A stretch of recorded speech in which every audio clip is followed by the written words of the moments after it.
ઉમરેઠના ભાજપના ધારાસભ્ય ગોવિંદભાઈ પરમારનું હાર્ટ એટેકના કારણે નિધન થયું છે. તબિયત બગડતા તેમને આણંદની ખાનગી હોસ્પિટલમાં દાખલ કરવામાં આવ્યા હતા, જ્યાં સારવાર દરમિયાન તેમનું અવસાન થયું હતું. ગોવિંદભાઈ પરમાર રાજકીય ક્ષેત્રમાં લાંબા સમયથી સક્રિય રહ્યા હતા.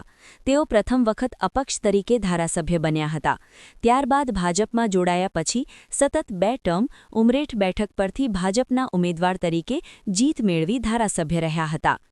તેઓ પૂર્વ મુખ્યમંત્રી શંકરસિંહ વાઘેલાની સરકાર દરમિયાન કૃષિમંત્રી તરીકે પણ ફરજ બજાવી ચૂક્યા હતા. વર્ષ 2017માં તેઓ વિધિવત ભાજપમાં જોડાયા હતા અને ભાજપે તેમને ઉમેદવારી આપતા તેઓ જીત્યા હતા.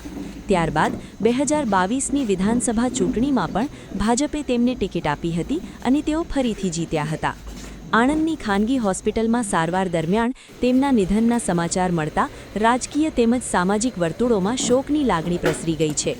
હાલ તેમના મૃતદેહને તેમના નિવાસસ્થાને લઈ જવાયો છે, જ્યાં લોકો અંતિમ દર્શન માટે પહોંચી રહ્યા છે. આણંદના સાંસદ મિતેશભાઈ પટેલ, કેબિનેટ મંત્રી રમણભાઈ સોલંકી, રાજ્યકક્ષા મંત્રી કમલેશભાઈ પટેલ, જિલ્લા પ્રમુખ સંજયભાઈ પટેલ, સોજિત્રાના ધારાસભ્ય વિપુલભાઈ પટેલ, જિલ્લા કલેક્ટર પ્રવીણ ચૌધરી પણ તેમના નિવાસસ્થાને પહોંચી પરિવારજનોને સાંત્વના પાઠવી રહ્યા છે. સાથે જિલ્લા ભાજપના આગેવાનો અને રાજકીય આગેવાનો પણ મોટી સંખ્યામાં પહોંચી રહ્યા છે.